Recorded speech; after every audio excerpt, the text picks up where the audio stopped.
오늘 하나님의 말씀은 마태복음 18장 21절부터 35절까지입니다. 저희가 봉독에서 읽기는 두 절만 먼저 보도록 하겠습니다. 제가 봉독합니다. 그때 베드로가 나와 이르되 주여, 형제가 내게 죄를 범하면 몇 번이나 용서해 주리이까? 7번까지 하오리이까? 예수께서 이르시되 내게 이르노니 7번뿐 아니라 7번을 70번까지라도 할지니라. 아멘.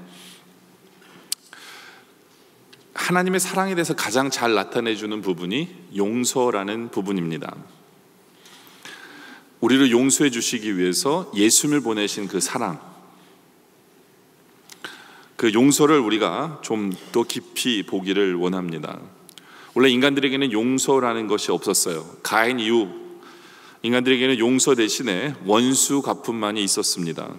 그래서 이스라엘 역사는 원수 갚음의 역사다라고도 볼 수 있어요. 근데 오늘날 우리가 살아가는 이 세계도 용서보다는 원수 갚음이 더 만연하고 있습니다. 요즘 세계에서 벌어지고 있는 모든 테러들, 그게 다 원수 갚음 때문에 일어나는 일들입니다. 정의와 자유를 빙자한 원수 갚음이 만연하고 있는 이 세상 속에서 우리는 믿는 자로서 용서하고 있는가를 생각해 볼 필요가 있어요. 이 시대에서 가장 필요한 것이 용서하지 못하는 세상 속에서 용서하는 모습, 그것이 우리가 보여야 되는 부분이다라는 거죠. 이 용서라는 것은 사랑보다는 어떤 면에서는 더 큰 사랑이 용서다라고 볼 수 있어요. 왜 제가 이렇게 얘기할 수 있느냐 하면, 만약에 제가 여러분들에게 사랑합시다 그러면 여러분들은 얼굴에 미소를 지면서 그래, 나 사랑할 수 있어, 사랑해야지, 이렇게 자연스럽게 반응합니다. 약간 부끄러운 표정으로. 그런데 만약에 제가 용서합시다 라고 얘기하면 사람들이 이유가 많아요. 당신이 내 입장이 돼보라고 얘기하든지, 그런 인간을 어떻게 용서해? 나도 용서하고 싶지, 그런데 잘 안 돼, 뭐 여러 가지 변명들이 많아요. 무슨 얘기입니까? 사랑하는 것보다 용서하는 게 훨씬 더 어렵다라고 사람들은 생각합니다. 여러분들, 왜 우리는 용서하기 어려울까요? 그 이유는 우리의 인격과 우리의 마음과 우리의 영혼이 상처를 받았기 때문에 그래요. 때린 사람은요 잊어버리기가 쉽지만요, 맞은 사람은 마음의 상처가 쉽게 아물지 않는 것입니다. 때린 사람은 집에 가면 잠이 오지만 맞은 사람은 잠이 오지 않아요. 오래 가요. 그래서 그 마음의 실망과 미움과 분노와 모욕감이 우리의 마음에 독을 품게 하고, 그 상처로 인해 우리는 용서하기보다는 원수 갚기 위해서 살아가는 것처럼 살아가는 수많은 사람들이 있습니다. 그래도 불구하고 우리 하나님께서 우리에게 용서하라고 말씀하셨기 때문에 우리는 용서하는 삶을 살아야 되는데, 어떻게 하면 용서하는 삶을 살 수 있을까요? 오늘 말씀의 제목이 용서하는 삶을 살기 위해서입니다.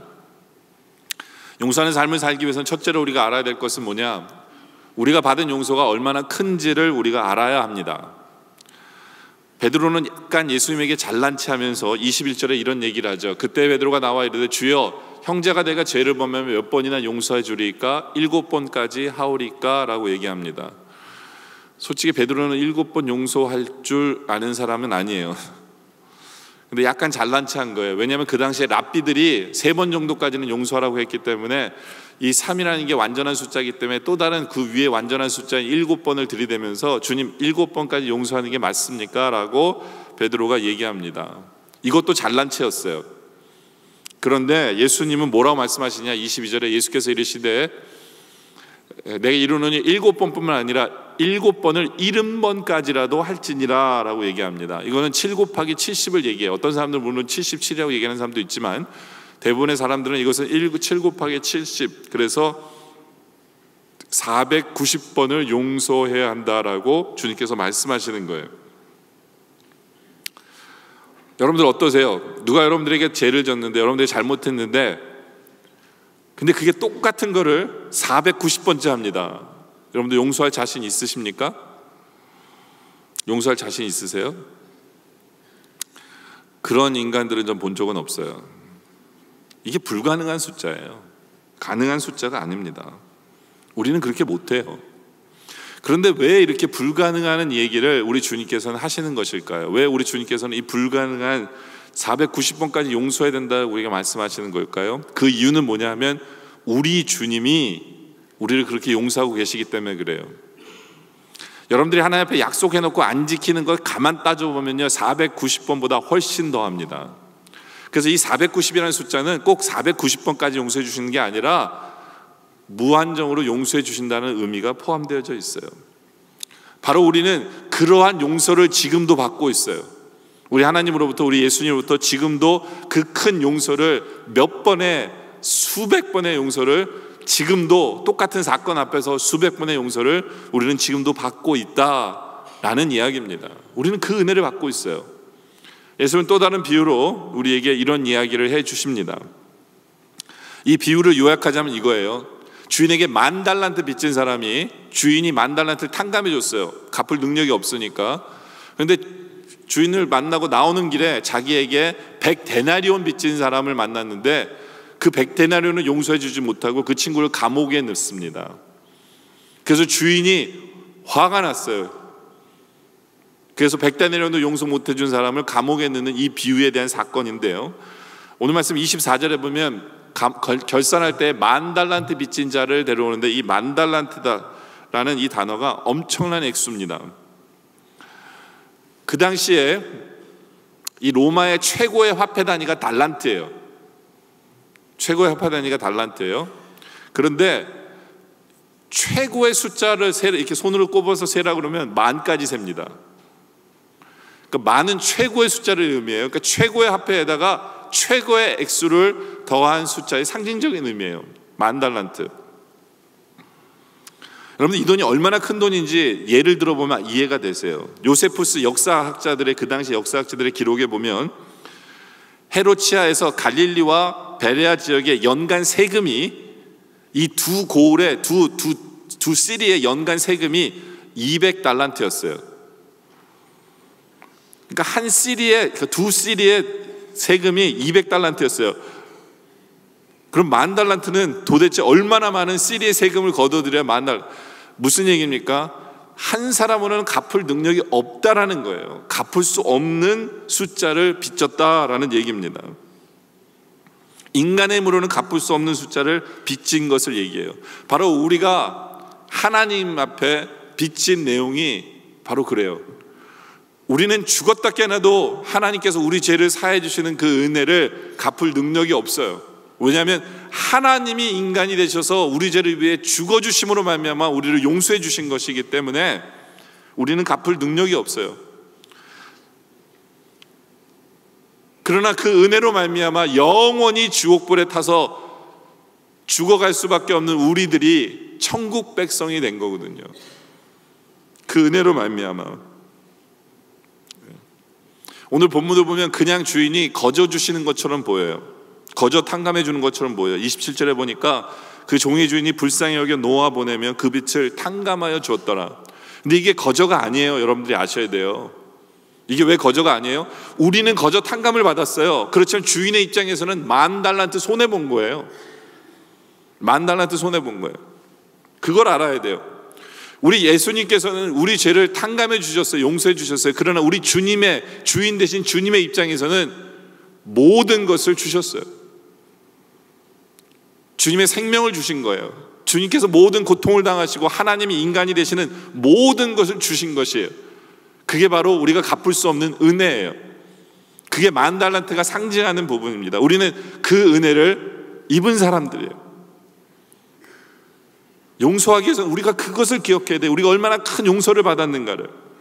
저는 이런 생각을 한번 해봐요. 예수님께서 용서하기 제일 힘든 사람이 누구였을까라고 생각을 해봐요. 어떤 사람은 베드로라고 그래요. 너 부인할 거야 그랬는데 부인해라 했잖아요. 3번이나 부인했잖아요. 참 예수님 힘드셨을 거다, 용서하기가. 근데 어떤 사람은 사도 바울의 옛날 사울을 용서하기가 힘들었을 거다. 왜냐하면 그 사람은 예수 믿는 사람을 죽이고 다녔으니까. 예? 예수 믿는 사람을 죽이는 것뿐만 아니라 자기 스스로가 의인이라고 믿었어요. 왜냐하면 이 사람은 바리새인이거든요. 예수님이 바리새인을 저주할 때 이렇게 얘기하시잖아요. 뱀들아, 뭐 독사의 자식들아, 너희가 어떻게 지옥의 판결을 받겠느냐. 이런 저주를 받는 게 바리새인이에요. 근데 사울이 바리새인이었어요.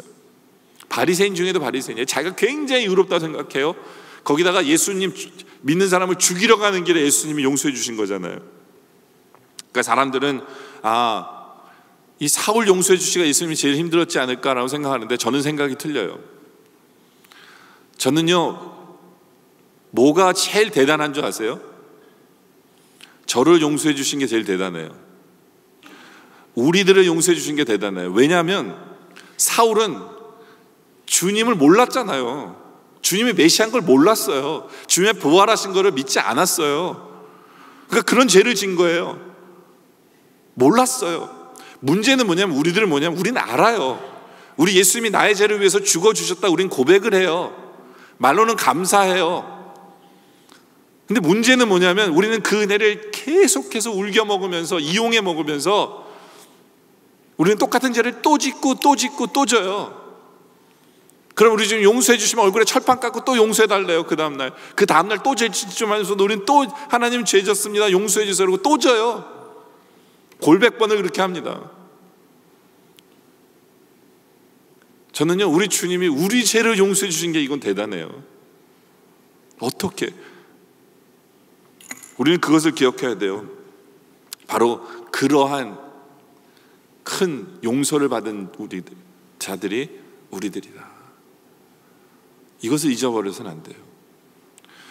우리 주님께서는 그 말씀을 전제로 우리에게 두 번째로 우리에게 명령을 하십니다. 상대방을 용서해야 한다고. 용서해야 한다고. 용서하는 삶을 살기 위해서는요, 우리 스스로가 결단해야 돼요. 나는 이제부터 용서할 거야 라고 결단해야 돼요. 오늘 주님께서 이 악한 종의 비유를 주신 이유가 뭘까요? 왜 이 비유로 주님께서 설명하셨을까요? 의도는 뭘까? 한 가지 확실한 것은, 첫째는 하나님께서 우리를 용서해 주신 것에 비해서 딴 사람을 용서하는 것은 세 발의 피다라는 거예요.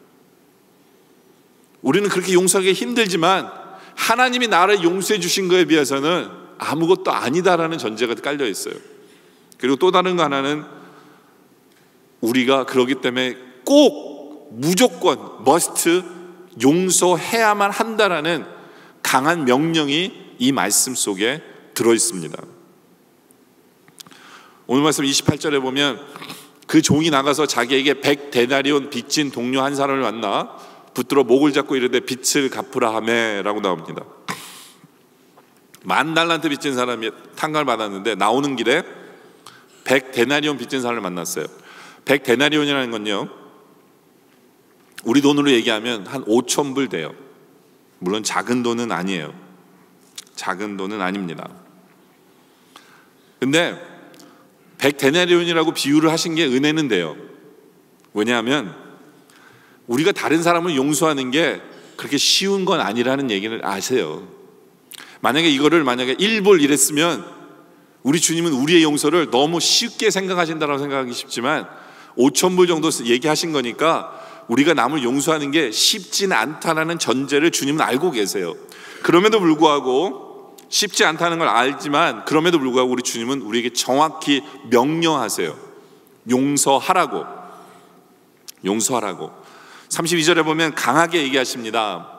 이에 주인이 그를 불러다가 말하되 악한 종아, 내가 빌기에 내가 내 빚 전부를 탕감하여 주었거늘 10,000달란트를 탕감하여 주었거늘 내가 너를 불쌍히 여긴 같이 너도 내 동료를 불쌍히 여김에 마땅하지 아니하냐. 근데 네가 그렇지 않았다는 거예요. 그래서 주인이 노하여 그 빚을 다 갚도록 그를 옥졸들에게 넘기니라. 근데 이제 감옥에 평생 썩는 거예요. 왜냐면 10,000달란트 갚을 수가 없어요.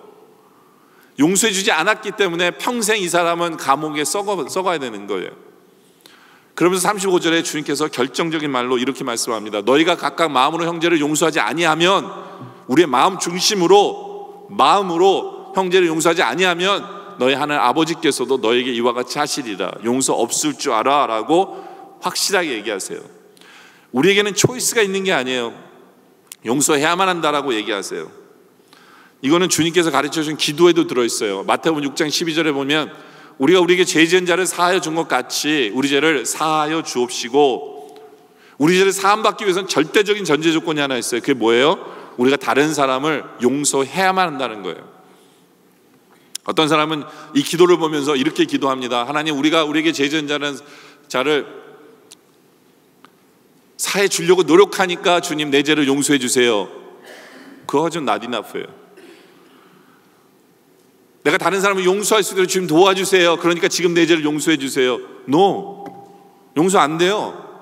그런 의지만 가지고 용서가 되는 게 아니에요. 우리가 용서를 해야만 용서받을 수 있는, 명백하게 정확하게 이 말씀 우리에게 얘기하는 거예요. 의지만 갖고 되는 게 아니라 용서해야만 용서를 받을 수 있다라고 우리 주님은 우리에게 정확하게 명령하고 있는 내용입니다. 우리는 그것을 알아야 돼요. 그것을 기억하고 우리 스스로가 결단해야 돼요. 주님, 저 노력하고 싶어요. 오케이, 그건 시작이에요. 그 마음은. 그렇지만 주님, 내가 용서받기 위해서는 용서해야만 합니다 라는 것을 정확히 알고 용서하기로 결단합니다. 이걸 우리 주님이 우리에게 원하신다는 것을 우리가 확실히 알아야 돼요. 그렇지 않으면 우리 하나님 우리에게 너는 악한 종이다 라고 얘기합니다. 악한 종이다. 악한 종이다. 여러분들, 가늠한 여인을 예수님 앞에 데려왔잖아요. 어떻게 할까요? 예수님이 그 사람들이 이랬잖아요. 죄 없는 자가 돌을 들어 치라 그랬을 때 다 한 명씩 돌아갔잖아요. 우리 그것을 기억해야 돼요. 여러분들, 어떤 사람이 나에게 아무리 악한 일을 하더라도 우리가 죄 없는 게 아니에요. 우리도 죄인이에요. 나도 그 상황 속에서 그럴 수 있어요. 나도 죄인임을 인정하면서 용서해야 돼요. 용서해야 돼요. 용서는요, 우리 삶 속에서 해도 되고 안 해도 되는 어떤 부속적인 일이 아니에요. 꼭 해야 되는 우리 삶의 일부예요. 왜요? 은혜를 입었기에. 우리 주님은 지금도 우리 죄를 용서해 주고 계시기에, 몇백 번에 걸쳐서 용서해 주고 계시기에, 우리 주님이 우리를 용서하기 위해서 지불하신 그 대가는 10,000달란트보다 더 엄청난 주님 스스로가 우리를 위해서 죽어주셨기에 우리는 용서해야만 한다라는 것입니다. 그렇다면 우리는 용서하는 삶을 살기 위해서 세 번째로 우리가 기억해야 되는 것은 뭐냐? 용서는 바로 나를 위한 것임을 우리는 기억해야 합니다. 용서는 바로 나를 위한 것입니다. 여러분들, 우리가 용서하지 못하는 삶을 살게 되면 우리 일상생활에도 큰 문제가 생깁니다. 자녀들과의 관계나 부부 사이에서도 문제가 생기고요. 그리고 그거 외에도 온갖 문제들이 다 발생합니다. 특별히 여러분들, 용서하지 못하는 사람은 일찍 죽어요. 뭐 제가 여러분을 저주하려는 게 아니라 의학적인 통계예요. 용서하지 못하는 사람들은 보통 7년 일찍 죽는데요. 이렇게 통계적으로 보면 7년을 일찍 죽는데, 왜냐하면 건강에 정말 안 좋아요. 누구를 미워하는 그 마음은요, 여러분의 마음을, 여러분의 신장을 썩어가고 있는 거예요. 어떤 권사님이 남편이 바람을 피워서 이혼하고는요, 오갈 데 없어 3남매를 키우면서 5만 가지 일을 다 했어요. 근데 남편이 용서가 안 되는 거예요. 그러니까 용서 못하는 그 마음으로 애들을 키우는데, 그 권사님의 신장이 망가지고요, 신부전증 말기가 돼서 합병증이 와서 이제 죽음을 앞에 놓고 있는 거예요. 근데 죽어가는데 목사님이 이제 찾아가서 목사님 손을 잡고 이 권사님이 얘기합니다. 사실은 엊그제 우리 남편이 찾아왔어요. 목사님 찾아와서 마지막으로 용서를 빌었는데 제가요, 너무나도 분한 마음에 욕을 바가지로 그 전 남편에게 쏟아붓었어요. 이런 못된 인간은 여기가 어디라고 너 나타났냐고. 그리고 쫓아냈습니다.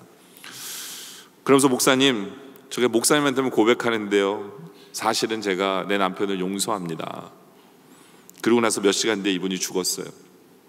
이 목사님이 권사님 손을 잡고 그런 생각을 해봐요. 하나님, 저렇게 온갖 죄를 지은 전 남편은 건강하게 잘 살아가고 있는데 왜 하나님 우리 권사님을 이렇게 일찍 데려가십니까? 그랬을 때 그 마음속에 그런 생각이 들더래요. 죄 지은 사람도 나쁘지만 용서 못한 사람은 더 나쁘다. 용서 못한 것도 분명히 죄예요. 용서 못하는 것도요, 분명히 죄. 우리는 이것을 알아야 돼요.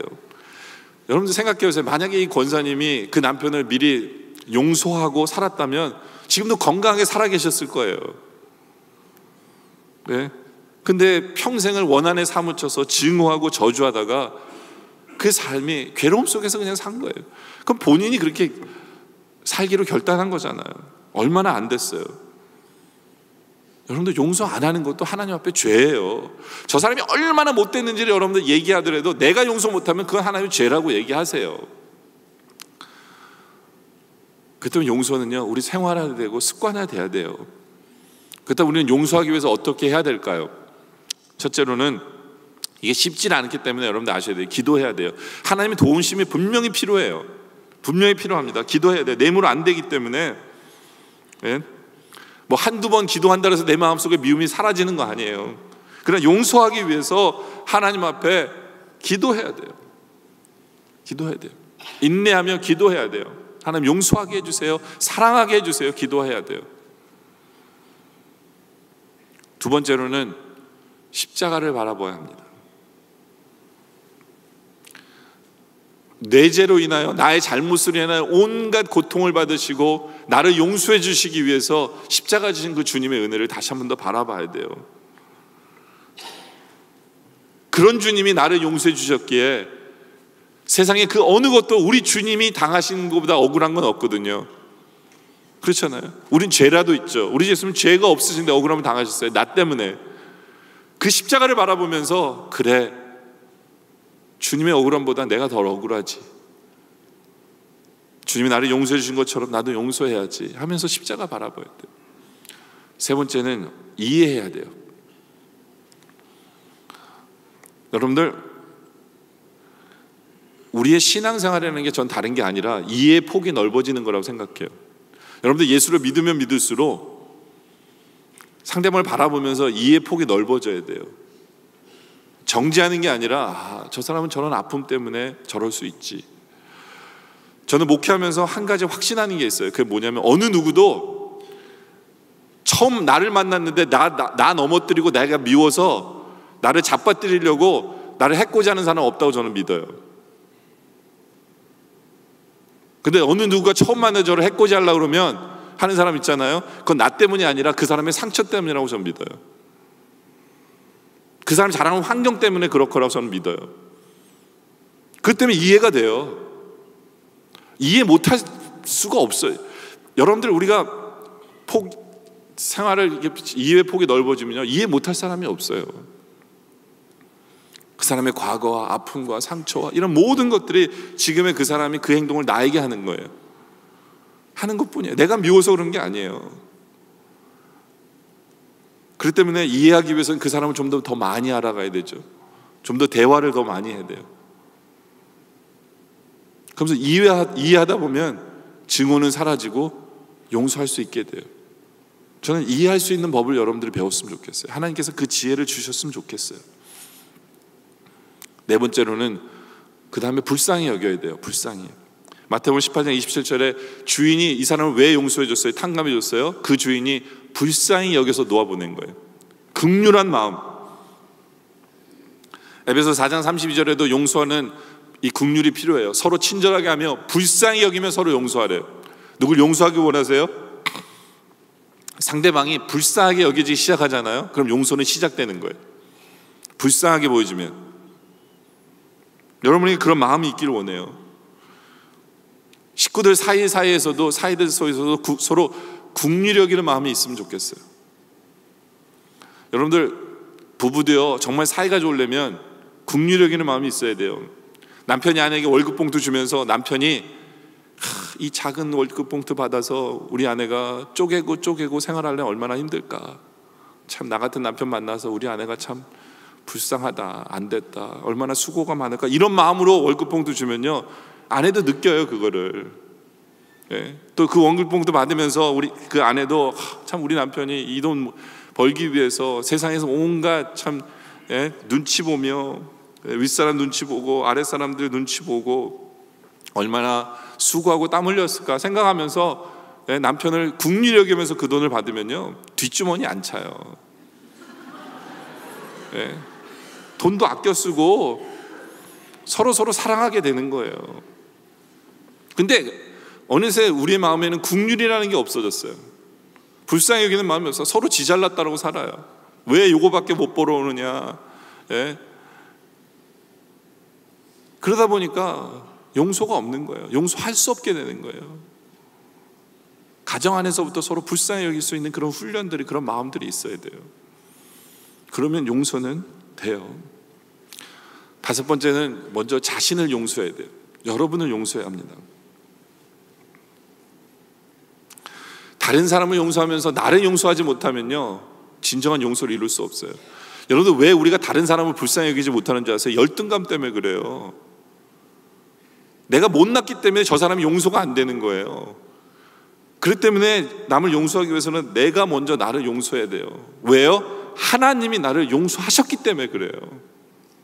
이 믿음이 필요해요. 하나님 나를 용서하셨다는 이 믿음이. 어느 목사님이 젊었을 때 자기 신이 생각할 때 굉장히 끔찍한 죄를 졌어요. 그래서 하나님 앞에 늘 용서를 구하고 하나님 용서해 주세요, 회개도 하는데 이게 치유가 안 되는 거예요. 확신이 없는 거예요. 하나님께서 정말 이 죄를 용서해 주셨다면 확신이 안 돼요. 그러다 어느 날 자신의 교인의 한 사람이 환상을 보는 사람이 있었어요. 그래서 이 부인은 환상 속에서 하나님을 만나서 주님과 대화를 하는 사람이래요. 우리 교회는 이런 사람 없기를 바라는데요. 어느 날 이 목사님이 용기를 내서 이 부인을 찾아갔어요. 이 부인을 찾아가서 혹시 하나님 만나면 좀 물어봐 달라고, 저 목사가 지은 죄가 뭔지를 좀 물어봐 달래. 자기 지가 뭔지를 얘기는 안 하고 성도한테 하나님한테 좀 물어봐 달라고. 그리고 며칠이 지났어요. 며칠이 지나서 이 목사님이 그 부인한테 찾아가서 주님과 대화 한번 해보셨어요? 그랬더니 해봤대. 그래서 목사님이 그래서 저 목사 죄가 뭐래요? 그랬더니 이 부인이 하는 얘기가 뭐냐면 주님께서는 기억이 안 난다고 하십니다. 그러더래요. 전 이 얘기를 보면서요, 이 목사님 너무 답답한 거예요. 물어볼 걸 물어봐야죠. 아니 이미 성경에 쓰여 있는데 그걸 뭘 물어봐요. 그렇지 않아요? 네? 그리고 주님이 기억난다고 해서 이 여자한테 저 목사 죄가 이거다라고 얘기해 주실까요? 여러분들, 성경은 분명하게 우리에게 말씀하세요. 그건 뭐냐면 우리 주님은 기억하지 않으세요. 기억하지 않아요. 로마서 8장 1절에 그러므로 이제 그리스도 안에 있는 자에게는 결코 정죄함이 없어요. 이사야서 1장 18절에 보면 여호와께서 말씀하시면 오라 우리가 서로 변론하자. 우리의 죄가 주홍같이 붉을지라도 주홍 같을지라도 눈과 같이 희어질 것이고 진홍같이 붉을지라도 양털같이 희게 될 거고요. 히브리서 8장 12절에 주님께서 분명하게 내가 그들의 불의를 긍휼히 여기고 그들의 죄를 다시 기억하지 아니하리라 라고 말씀. 우리 주님 우리 죄 기억 안 하세요. 우리 주님은 이미 용서하셨어요. 우리는 우리 스스로 용서해야 돼요. 이미 용서함을 받은 자답게 살아야 돼요. 그 용서 때문에 나 같은 죄인도 용서해 주셨기에 이제는 우리도 우리 주위에 있는 사람들을 용서하며 살아야 돼요. 용서하며 살아야 돼요. 여러분들, 우리가 누구를 용서하지 못하면요, 제일 가까이 있는 사람이 피곤해요. 신경 쓰여요. 내 건강을 해쳐요. 정말 여기 계신 우리 모든 분들은 용서할 수 있는 분들이길 원해요. 그러기 위해서 기도하고 십자가를 바라보며 이해하고 불쌍히 여기면서 내 자신을 용서하면서 드디어 용서할 줄 아는 그런 성도의 삶을 살기를 원합니다. 이제 말씀 결론을 내리죠. 갈라디아서 5장 15절에 보면 만일 서로 물고 먹으면 피차 멸망할까 조심하라. 이게 용서하지 못하면요, 서로 그냥 결국에는 서로가 망하는 거예요. 우린 그걸 기억해야 돼요. 톨스토이에 쓴 단편 소설에 보면요, 이런 재미난 얘기가 있어요. 시골에서 암탉을 키우는데 이 암탉이 하필이면 이웃집으로 날아가가지고 이웃집에서 알을 놓은 거예요. 그러니까 아들이 그걸 보고는 엄마한테 가서 잃는 거예요. 엄마, 우리 닭이 옆집에 가서 알을 낳았어. 그러니까 이 엄마가 옆집에 가서 알을 달라고 그런 거예요. 우리 닭이 낳은 알을 달라고. 그랬더니 옆집에 있는 여자가 시침을 떼요. 그런 적 없다고. 그러니까 계란 때문에 옥신각신하다가 서로 여자들이 머리를 잡아당기고 싸우는 거예요. 그런데 한 남편이 온 거예요. 그 자기 와이프랑 싸우고 있거든요. 그러니까 은근히 말리는 척하면서 상대방 여인을 밀어버린 거예요. 그때 또 앞집 남편이 온 거예요. 그래갖고 급기야 남자들끼리 싸운 거예요. 그럼 밤에 분을 삭히지 못한 그 앞집 여자가 뒷집에다 불을 질러버린 거예요. 근데 바람이 불어서 자기 집까지 홀랑 타버린 거예요.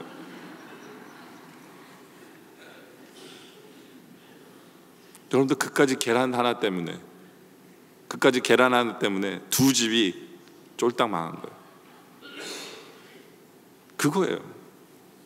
여러분들, 이 지금 세계가 바로 그거예요. 용서하지 못해서 온갖 테러들이 발생하는 거예요. 지네들끼리도 싸워요. 모슬림 지네들끼리도 싸워요. 수니판과 뭐 해가지고 지네들끼리 서로 지네가 얌전한 파라고 얘기하면서 서로 지네들끼리 죽이면서 원수 갚으며 살아요. 그것뿐만 아니라 우리 기독교도 원수라고 그러면서 그래서 유럽의 테러와 미국의 테러들이 온갖 용서가 없는 세상 속에서 살아가는 우리들인데요, 이제 우리가 보여야 될 것은 용서하는 삶이에요. 왜요? 우리는 말로 형용할 수 없는 큰 은혜의 용서를 받았기 때문에, 내가 용서하지 않으면 용서가 없기 때문에 이제는 용서함으로 말미암아 서로가 살고 승리할 줄 아는 우리 모두가 되어주시기를 주님의 이름으로 축원합니다. 기도드리겠습니다. 아버지 하나님, 주님도 우리가 하는 용서가 얼마나 힘든지 아십니다. 그러나 주님이 우리를 용서해 주셨음 우리가 기억하게 하여 주시옵소서. 지금도 수백 번 똑같은 죄를 짓고 있는 우리를 용서하고 계신 주님을, 주님의 은혜를 보게 하여 주시옵소서. 나를 용서하기 위해 주님께서 지불하신 그 십자가를 우리가 기억하며 용서하기로 결단하게 하여 주시옵소서.